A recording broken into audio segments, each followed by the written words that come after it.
Salut, on se retrouve pour le dernier exo de nos annales de 2014. Donc tu sais comment ça marche, si tu as envie de faire l'exo, n'hésite pas à mettre la vidéo sur pause. Là c'est un exercice qui est sur 7 points, fais gaffe, c'est beaucoup 7 points, donc ce sera un exo qu'il faudrait typiquement pas laisser passer pour l'examen du brevet. Et il faut compter environ 20 minutes maximum sur cet exo là qui est assez compliqué et qui demande pas mal de réflexion. Voilà, je te laisse faire et je te dis à tout à l'heure. Alors je vais commencer par analyser mon exercice. Donc qui est sur 7 points, c'est un exercice qui est compliqué, qui demande pas mal de réflexion. C'est un problème. En fait. Il va falloir beaucoup réfléchir, c'est pas juste des calculs comme on a l'habitude de le faire avec des exercices plus simples. Alors, je vais lire l'énoncé tout de suite. Un agriculteur produit des bottes de paille parallélépipédiques. Ok, j'ai réussi à le dire, formidable. Bon, donc ça c'est important.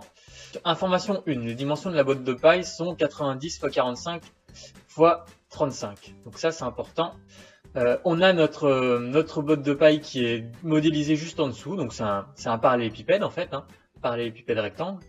Information 2, le prix de la paille est de 40 € par tonne. Information 3, 1 m3 de paille a une masse de 90 kg. Plein d'informations dans tout ça. Question numéro 1, justifier que le prix d'une botte de paille est de 0,51 €, arrondi au centime. Alors là on me demande le prix d'une botte de paille et on me donne dans l'énoncé le prix de la paille, c'est 40 € par tonne. Donc ça voudrait dire qu'il faut d'abord que je calcule le poids de ma botte de paille. Et le poids de ma botte de paille, je ne l'ai pas, on me donne juste les dimensions. Donc en fonction des dimensions, il va falloir que je calcule le poids de la botte de paille. Et à partir du poids de la botte de paille, je vais pouvoir calculer du coup son prix. Donc tout ça, t'as compris, ça demande des connaissances de conversion. C'est dans le chapitre grandeur et mesure. Et tu vas avoir aussi besoin de calculer des volumes. Le volume de ta botte de paille. Ok, maintenant la question 2. Marc veut refaire l'isolation de la toiture d'un bâtiment avec des bottes de paille parallélépipédiques. J'arrive pas à le prononcer ce truc, mais on s'en fout. Le bâtiment est un prisme droit dont les dimensions sont données sur le schéma ci-dessous. Donc on a le schéma qui est dessiné juste là. Il disposera les bottes de paille sur la surface correspondant à la zone grisée, la zone JFGK, pour créer une isolation de 35 cm d'épaisseur. Pour calculer le nombre de bottes de paille qu'il doit commander, il considère que les bottes sont disposées les unes contre les autres. Il ne tient pas compte de l'épaisseur des planches entre lesquelles il insère les bottes. Combien de bottes de paille devra-t-il commander? Alors pour cette question-là, il va falloir déjà calculer la surface de notre rectangle grisé. Pour ça, il faudra qu'on ait la longueur et la largeur. Donc je vais déjà marquer qu'on aura besoin de calcul des aires. Pour avoir la longueur et la largeur, il va falloir certainement utiliser Pythagore. Je le vois ici, un triangle rectangle.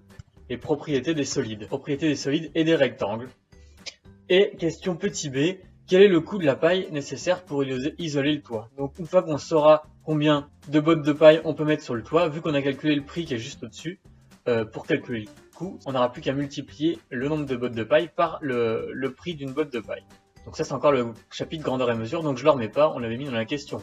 Donc là on voit bien que c'est un exercice super concret, dans un cas pratique qui pourrait arriver tous les jours. Je sais pas, un jour tu achètes une maison, tu as envie de rajouter un isolant sur le toit parce que tu n'as pas envie d'avoir froid dans ta maison. Toujours rajouter un isolant sur le toit, et tu as décidé que tu allais mettre des bottes de paille et que tu allais le faire toi-même parce que ça coûte moins cher de le faire soi-même généralement que de payer quelqu'un pour le faire. Donc tu décides de le faire, et là tu auras besoin d'avoir toutes ces infos là. Toutes les questions qui te posent dans l'énoncé, c'est les questions que tu vas devoir te poser toi-même quand tu feras ça. Voilà, donc on en a fini avec la partie analyse. Et on peut passer tout de suite à la résolution de l'exercice maintenant. Donc je relis la question 1, justifier que le prix d'une botte de paille est de 0,51 € arrondi au centime. Donc comment je calcule le prix d'une botte de paille? Qu'est-ce que j'ai comme information dans l'énoncé? J'ai le prix de la paille pour une tonne. Moi je voudrais le prix par botte. Donc il faudrait que je sache combien une botte de paille pèse, quelle est sa masse. Ok? Ça, est-ce que je l'ai dans l'énoncé? On me donne dans l'énoncé information 3, 1 m3 de paille a une masse de 90 kg. Donc je sais combien 1 m3 pèse. Donc il faudrait que je sache quel volume a ma botte de paille. Est-ce que le volume on me le donne? Alors on me le donne pas, mais dans l'information 1, on me donne les dimensions. Ok, donc c'est tout ce cheminement là qu'on va devoir faire pour trouver le prix d'une botte de paille. Qu'est-ce que je veux? Je veux le prix d'une botte de paille. Qu'est-ce qu'il me faudrait pour connaître le prix d'une botte de paille? Il me faudrait la masse d'une botte de paille. Qu'est-ce qu'il me faudrait pour connaître la masse d'une botte de paille? Il me faudrait son volume. Et qu'est-ce qu'il me faudrait pour connaître le volume d'une botte de paille? Il me faudrait ses dimensions. Et les dimensions, je les ai. Ça va être mon premier maillon de la chaîne. C'est la seule info que j'ai sur la botte de paille. Avec ces dimensions, je sais calculer son volume.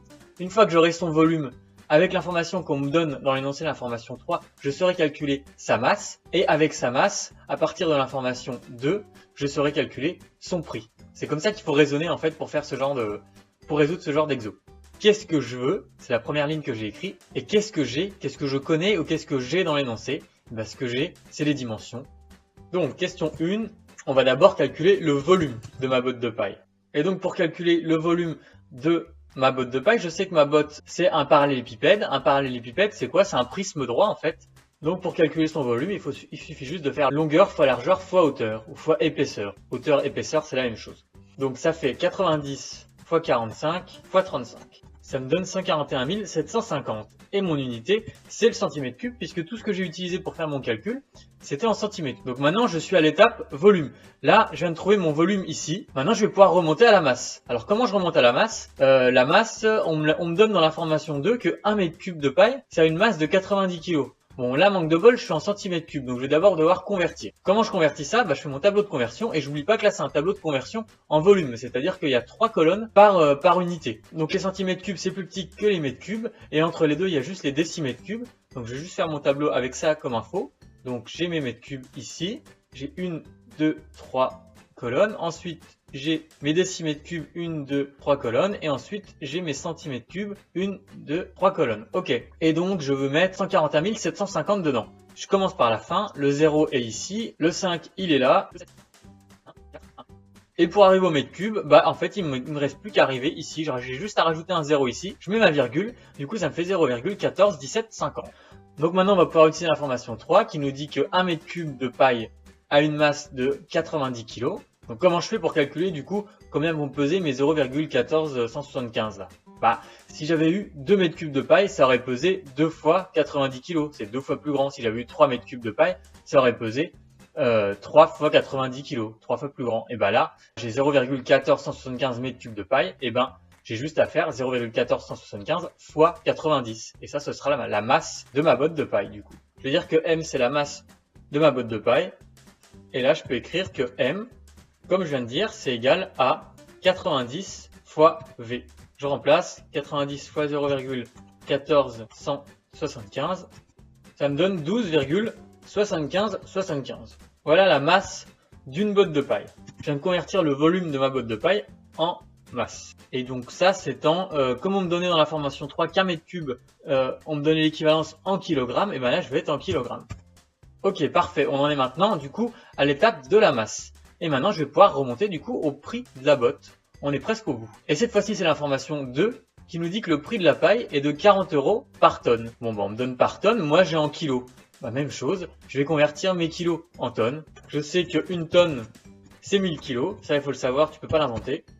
Donc, pour trouver la masse de ma botte en tonnes, j'ai juste à diviser par 1000. Ce que j'ai trouvé juste au-dessus. Donc je décale la virgule de 3 rangs vers la gauche, ça me donne 0,0127575. Ok, là pour vérifier, si je la redécale de 3 vers la droite, ça me donne bien 1275. Donc je ne me suis pas planté dans ma conversion. Ça c'est en tonnes cette fois-ci. J'ai ma masse en tonnes, je peux enfin utiliser l'information numéro 2, qui me dit que le prix de la paille est de 40 € par tonne. Si j'avais 2 tonnes, ce serait 2 fois 40. Si j'avais 3 tonnes, ce serait 3 fois 40 €. Là, j'ai 0,012 blablabla. Donc, c'est 0,012 fois 40. Et ça va me donner le prix de ma botte de paille. Ça me donne 0,5103 exactement. Tout ça en euros. Qu'est-ce qu'on me disait dans la question? On me disait que ça devrait me donner 0,51 arrondi au centième. Donc, c'est tout bon. On peut passer maintenant à la question numéro 2. Je vais faire un peu de place dans mon brouillon parce que je pense que je vais en avoir besoin. La question 2, où cette fois-ci, Marc veut refaire l'isolation de la toiture d'un bâtiment avec des bottes de paille parallélépipédiques. Le bâtiment est un prisme droit dont les dimensions sont données dans le schéma ci-dessous. Donc on a notre schéma dessiné. Il disposera les bottes de paille sur la surface correspondant à la zone grisée, donc JFGK là, pour créer une isolation de 35 cm d'épaisseur. Pour calculer le nombre de bottes de paille qu'il doit commander, il considère que les bottes de paille sont disposées les unes contre les autres, il ne tient pas compte de l'épaisseur des planches entre lesquelles il insère les bottes. Donc je rappelle, les planches là, faut pas que la phrase là te perturbe, c'est juste les planches qu'on voit sur la photo. C'est-à-dire qu'il va, pour séparer chaque botte de paille, il va insérer des planches. Mais on va pas prendre en compte cette épaisseur là parce que c'est trop petit. Et par rapport à la taille des bottes de paille, c'est pas important. Question A, combien de bottes devra-t-il commander? Alors, il va empiler des bottes de paille ici, sur le toit. Il va en mettre plusieurs les unes à côté des autres, etc. Il veut savoir combien il peut en mettre en fonction du coup de la longueur et de la largeur de son toit.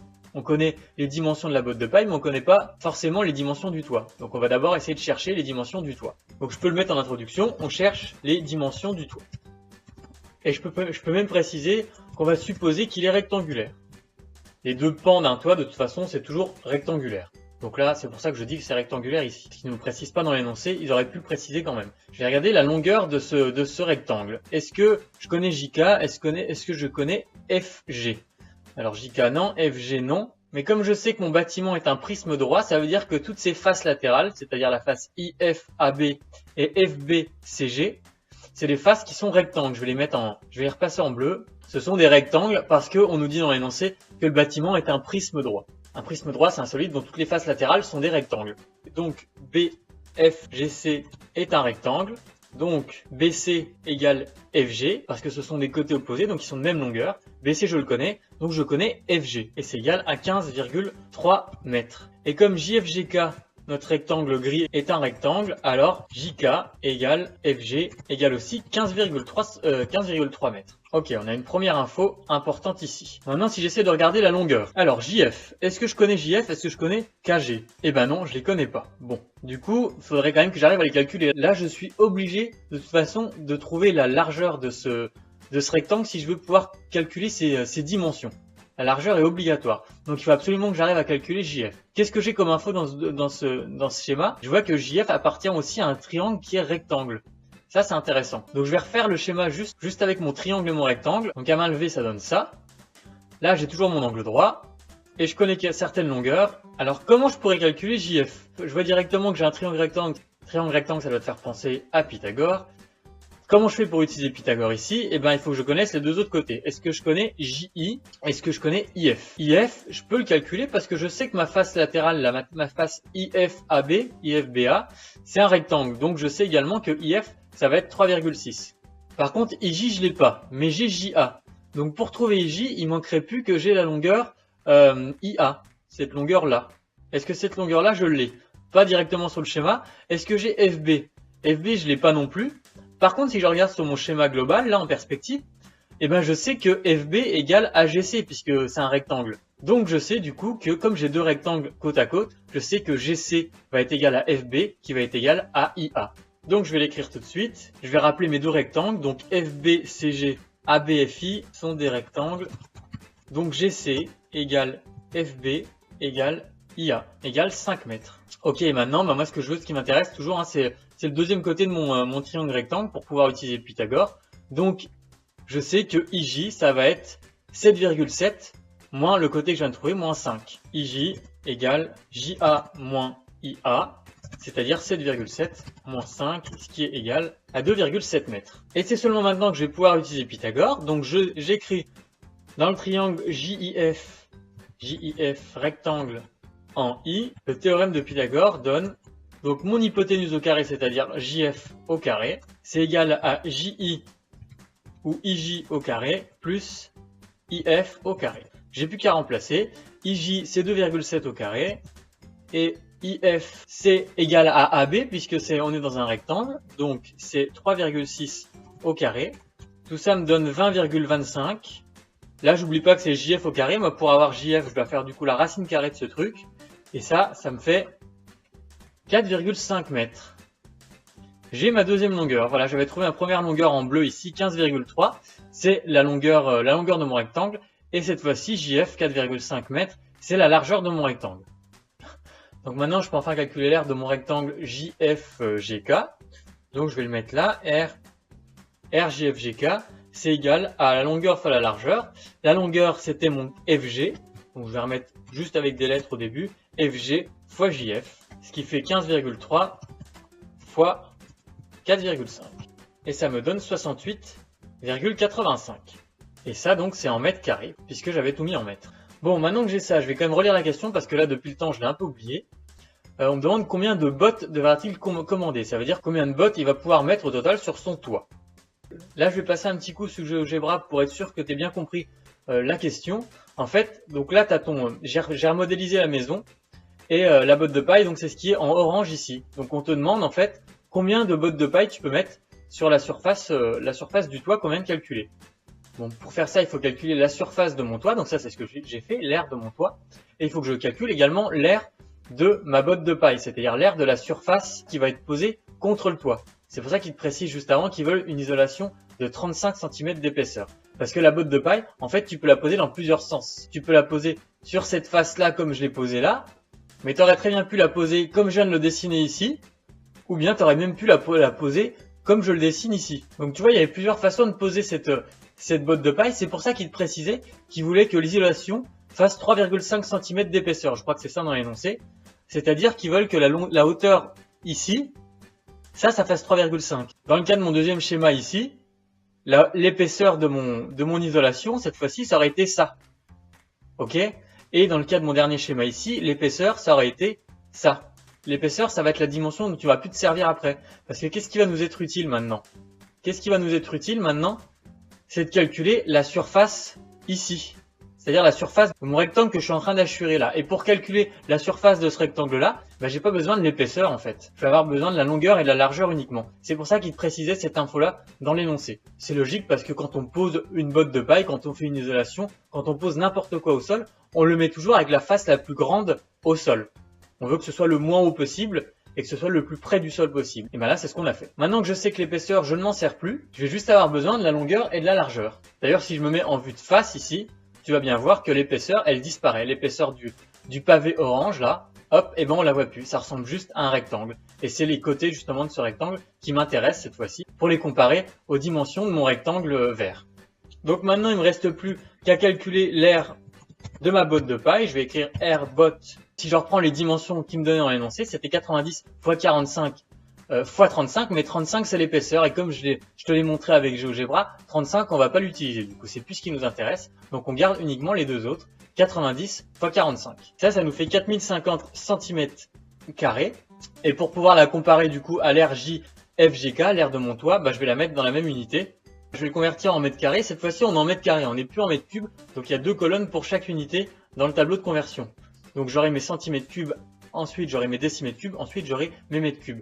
Donc je déplace la virgule de 4 rangs vers la gauche, ce qui me donne 0,4050 mètres cubes. Et donc maintenant, enfin, j'ai la dimension de mon toit, j'ai la dimension de ma botte de paille. Je sais comment faire pour savoir combien de bottes de paille je vais pouvoir mettre sur ce toit. Il faut juste que je prenne la dimension totale de mon toit, que je la divise par la dimension d'une botte de paille, et ça va me donner combien de bottes de paille je vais pouvoir mettre. Donc je fais ce calcul-là. RGFGK divisé par RBOT, j'ai juste à remplacer avec les valeurs que j'ai mis juste au-dessus, et ça me donne exactement 170 bottes de paille. Il ne reste plus que ma question petit b à faire. Là on a fait le plus dur, il me demande juste maintenant quel est le coût de la paille nécessaire pour isoler le toit. Je sais que j'ai 170 bottes de paille, et dans la toute première question, j'avais calculé le prix d'une botte de paille, il me l'avait même redonné dans l'énoncé, il m'avait dit qu'une botte c'était 0,51 €. Il devra payer environ 170 fois 0,51. Pourquoi je mets environ? Parce que le 0,51 m'avait dit dans la question, la première question, que c'était arrondi. D'ailleurs, on avait trouvé une valeur exacte, on avait trouvé 0,5103, mais ils avaient arrondi ça à 0,51. Donc si je réutilise 0,51, eh ben, je dois dire que c'est une valeur arrondie. Et ça me donne 86,7 €. Voilà combien vous lui coûter toutes ces bottes de paille à mettre sur son toit, c'est 86,7 €. Voilà pour cet exo. Alors il était vraiment compliqué, surtout la question, c'est la question de A qui nous a pris le plus de temps. Il fallait vraiment réfléchir pour trouver comment s'y prendre. C'est justement le principe d'un problème, c'est que le plus compliqué, ça va être de réfléchir comment trouver la réponse, plutôt que les calculs. Les calculs sont pas super compliqués, c'est surtout le raisonnement qui est plus difficile. Voilà, c'est tout pour aujourd'hui, j'espère que tu as compris. Entraîne-toi sur ce genre d'exo. Si tu as des questions, tu me les poses dans les commentaires comme d'habitude. La série d'exos de révision pour le brevet s'arrête là, j'en ferai peut-être une autre. Si ça vous a aidé, dites-le moi et j'en ferai d'autres. Et dans tous les cas, on se retrouvera pour d'autres vidéos, vous inquiétez pas, toujours pour résoudre les mystères des mathématiques ou de n'importe quoi d'autre qui vous pose problème. Ou de n'importe quoi d'autre qui vous pose des problèmes. Allez, bon courage et à la prochaine!